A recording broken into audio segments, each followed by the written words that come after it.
Hello, good morning. Today we are going to begin Harry Potter Book 2, Harry Potter and the Chamber of Secrets by J.K. Rowling.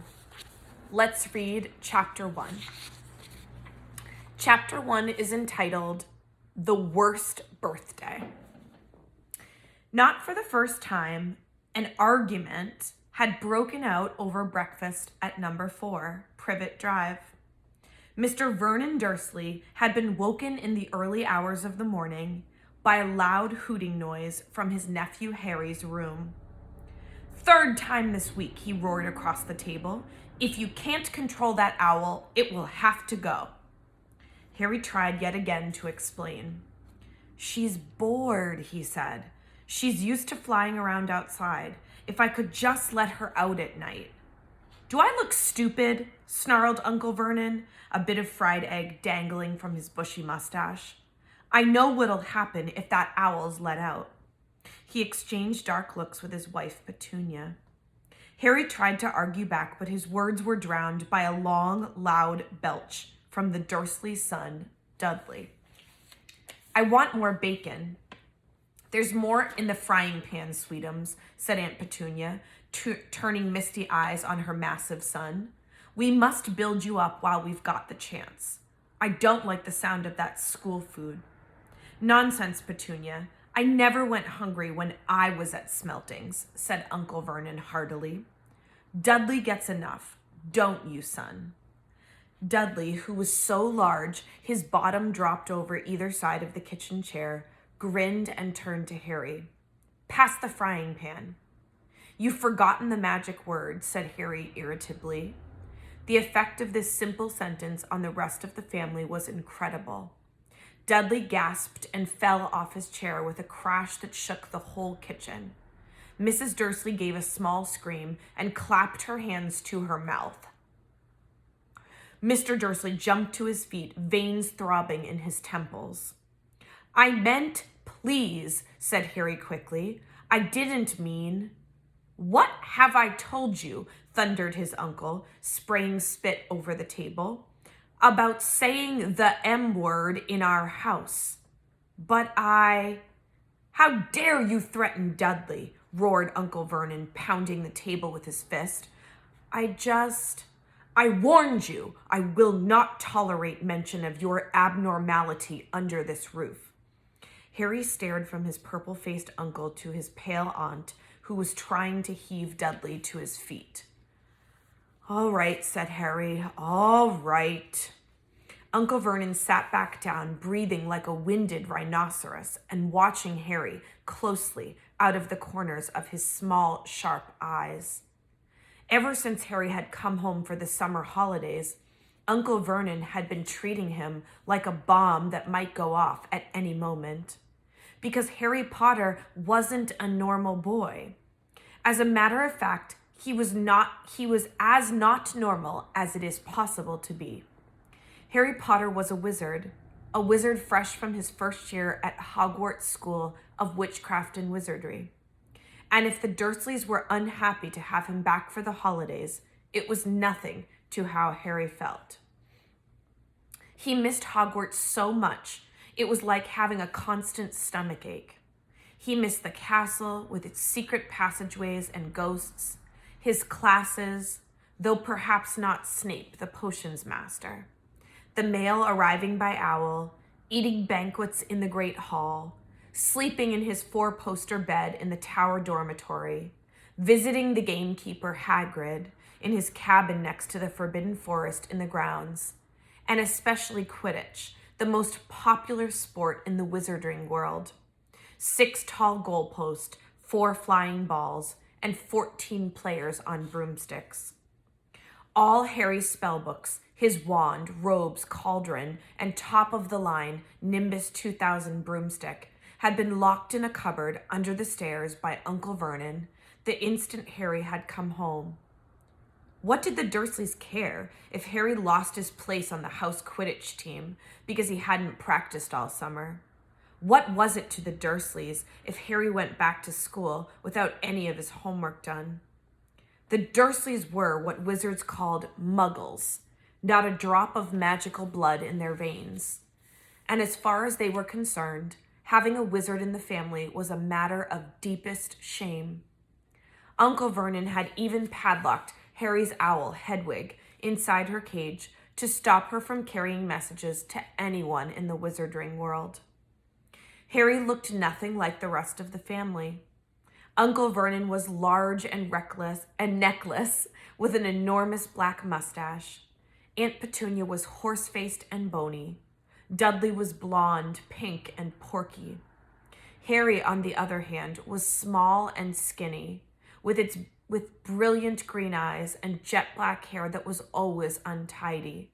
He wore round glasses, and on his forehead was a thin lightning-shaped scar. It was this scar that made Harry so particularly unusual, even for a wizard. This scar was the only hint of Harry's very mysterious past, of the reason he had been left on the Dursley's doorstep 11 years before. At the age of 1 year old, Harry had somehow survived a curse from the greatest dark sorcerer of all time, Lord Voldemort, whose name most witches and wizards still feared to speak. Harry's parents had died in Voldemort's attack, but Harry had escaped with his lightning scar, and somehow, nobody understood why, Voldemort's powers had been destroyed the instant he had failed to kill Harry. So Harry had been brought up by his dead mother's sister and her husband. He had spent 10 years with the Dursleys, never understanding why he kept making odd things happen without meaning to, believing the Dursley story that he had got his scar in the car crash that had killed his parents. And then exactly a year ago, Hogwarts had written to Harry, and the whole story had come out. Harry had taken up his place at wizard school, where he and his scar were famous. But now the school year was over, and he was back with the Dursleys for the summer, back to being treated like a dog that had rolled in something smelly. The Dursleys hadn't even remembered that today happened to be Harry's 12th birthday. Of course his hopes hadn't been high. They'd never given him a real present, let alone a cake. But to ignore it completely? At that moment, Uncle Vernon cleared his throat importantly and said, "Now, as we all know, today is a very important day." Harry looked up, hardly daring to believe it. "This could well be the day I make the biggest deal of my career," said Uncle Vernon. Harry went back to his toast. Of course, he thought bitterly. Uncle Vernon was talking about the stupid dinner party. He'd been talking of nothing else for 2 weeks. Some rich builder and his wife were coming to dinner, and Uncle Vernon was hoping to get a huge order from him. Uncle Vernon's company made drills. "I think we should run through the schedule one more time," said Uncle Vernon. "We should all be in position at 8 o'clock. Petunia, you will be..." "In the lounge," said Aunt Petunia promptly, waiting to welcome them graciously to our home. Good. And Dudley, I'll be waiting to open the door." Dudley put on a foul, simpering smile. "May I take your coats, Mr. and Mrs. Mason?" "They'll love him," cried Aunt Petunia rapturously. "Excellent, Dudley," said Uncle Vernon. Then he rounded on Harry. "And you?" "I'll be in my bedroom, making no noise and pretending I'm not there," said Harry tonelessly. "Exactly," said Uncle Vernon nastily. "I will lead them into the lounge, introduce you, Petunia, and pour them drinks. At 8:15, I'll announce dinner," said Aunt Petunia. "And Dudley, you'll say..." "May I take you through the dining room, Mrs. Mason?" said Dudley, offering his fat arm to an invisible woman. "My perfect little gentleman," sniffed Aunt Petunia. "And you?" said Uncle Vernon viciously to Harry. "I'll be in my room, making no noise and pretending I'm not there," said Harry dully. "Precisely. Now we should aim to get in a few good compliments at dinner. Petunia, any ideas?" "Vernon tells me you're a wonderful golfer, Mr. Mason. Do tell me where you bought your dress, Mrs. Mason." "Perfect. Dudley?" "How about We had to write an essay about our hero at school, Mr. Mason, and I wrote about you." This was too much for both Aunt Petunia and Harry. Aunt Petunia burst into tears and hugged her son, while Harry ducked under the table so they wouldn't see him laughing. "And you, boy." Harry fought to keep his face straight as he emerged. "I'll be in my room, making no noise and pretending I'm not there," he said. "Too right you will," said Uncle Vernon forcefully. "The Masons don't know anything about you, and it's going to stay that way. When dinner's over, you take Mrs. Mason back to the lounge for coffee, Petunia, and I'll bring the subject around to drills. With any luck, I'll have the deal signed and sealed before the news at 10. We'll be shopping for a vacation home in Mallorca this time tomorrow." Harry couldn't feel too excited about this. He didn't think the Dursleys would like him any better in Mallorca than they did on Privet Drive. "Right.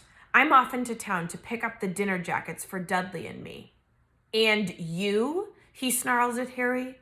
"You stay out of your aunt's way while she's cleaning." Harry left through the back door. It was a brilliant sunny day. He crossed the lawn, slumped down on the garden bench, and sang under his breath. "Happy birthday to me. Happy birthday to me." No cards, no presents, and he would be spending the evening pretending not to exist. He gazed miserably into the hedge. He had never felt so lonely. More than anything else at Hogwarts, more than playing Quidditch, Harry missed his best friends, Ron Weasley and Hermione Granger. They, however, didn't seem to be missing him at all. Neither of them had written to him all summer, even though Ron had said he was going to ask Harry to come and stay. Countless times, Harry had been on the point of unlocking Hedwig's cage by magic and sending her to Ron and Hermione with a letter. But it wasn't worth the risk. Underage wizards weren't allowed to use magic outside of school. Harry hadn't told the Dursleys this. He knew it was only their terror that he might turn them all into dung beetles that stopped them from locking him in the cupboard under the stairs with his wand and broomstick. For the first couple of weeks back, Harry had enjoyed muttering nonsense words under his breath and watching Dudley tearing out of the room as fast as his fat legs would carry him. But the long silence from Ron and Hermione had made Harry feel so cut off from the magical world that even taunting Dudley had lost its appeal. And now Ron and Hermione had forgotten his birthday. What wouldn't he give now for a message from Hogwarts, from any witch or wizard?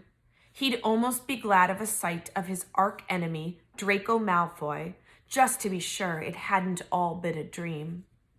Not that his whole year at Hogwarts had been fun. At the very end of the last term, Harry had come face to face with none other than Lord Voldemort himself. Voldemort might be a ruin of his former self, but he was still terrifying, still cunning, still determined to regain power. Harry had slipped through Voldemort's clutches for a second time, but it had been a narrow escape. And even now, weeks later, Harry kept waking in the night, drenched in cold sweat, wondering where Voldemort was now. Remembering his livid face, his wide, mad eyes. Harry suddenly sat bolt upright on the garden bench. He had been staring absent-mindedly into the hedge, and the hedge was staring back. Two enormous green eyes had appeared among the leaves. Harry jumped to his feet just as a jeering voice floated across the lawn. "I know what day it is," sang Dudley, waddling toward him. The huge eyes blinked and vanished. "What?" said Harry, not taking his eyes off the spot where they had been. "I know what day it is," Dudley repeated, coming right up to him. "Well done," said Harry. "So you finally learned the days of the week." "Today's your birthday," sneered Dudley. "How come you haven't got any cards? Haven't you even got friends at that freak place?" Better not let your mum hear you talking about my school, said Harry coolly. Dudley hitched up his trousers, which were slipping down his fat bottom. Why are you staring at the hedge? He said suspiciously. I'm trying to decide what would be the best spell to set it on fire, said Harry. Dudley stumbled backward at once, a look of panic on his fat face. You can't. Dad told me you're not to do magic. He said he'll chuck you out of the house and you haven't got anywhere else to go. You haven't got any friends to take you. Jiggery pokery, said Harry in a fierce voice. Hocus pocus, squiggly wiggly. Mom! Howled Dudley, tripping over his feet as he dashed back toward the house. Mom! He's doing you-know-what. Harry paid dearly for his moment of fun. As neither Dudley nor the hedge was in any way hurt, Aunt Petunia knew he hadn't really done magic, but he still had to duck as she aimed a heavy blow at his head with the soapy frying pan. Then she gave him work to do, with the promise he wouldn't eat again until he finished. While Dudley lolled around watching and eating ice cream, Harry cleaned the windows, washed the car, mowed the lawn, trimmed the flower beds, pruned and watered the roses, and repainted the garden bench. The sun blazed overhead, burning the back of his neck. Harry knew he shouldn't have risen to Dudley's bait, but Dudley had said the very thing Harry had been thinking himself. Maybe he didn't have any friends at Hogwarts. Wish they could see famous Harry Potter now, he thought savagely as he spread manure on the flower beds, his back aching, sweat running down his face. It was 7:30 in the evening when at last, exhausted, he heard Aunt Petunia calling him. Get in here and walk on the newspaper. Harry moved gladly into the shade of the gleaming kitchen. On top of the fridge stood tonight's pudding, a huge mound of whipped cream and sugared violets. A loin of roast pork was sizzling in the oven. Eat quickly, the Masons will be here soon, snapped Aunt Petunia, pointing to 2 slices of bread and a lump of cheese on the kitchen table. She was already wearing a salmon pink cocktail dress. Harry washed his hands and bolted down his pitiful supper. The moment he had finished, Aunt Petunia whisked away his plate. Upstairs, Harry. Hurry. As he passed the door to the living room, Harry caught a glimpse of Uncle Vernon and Dudley in bow ties and dinner jackets. He had only just reached the upstairs landing when the doorbell rang and Uncle Vernon's furious face appeared at the foot of the stairs. Remember, boy, 1 sound. Harry crossed to his bedroom on tiptoe, slipped inside, closed the door, and turned to collapse on his bed. The trouble was, there was already someone sitting on it.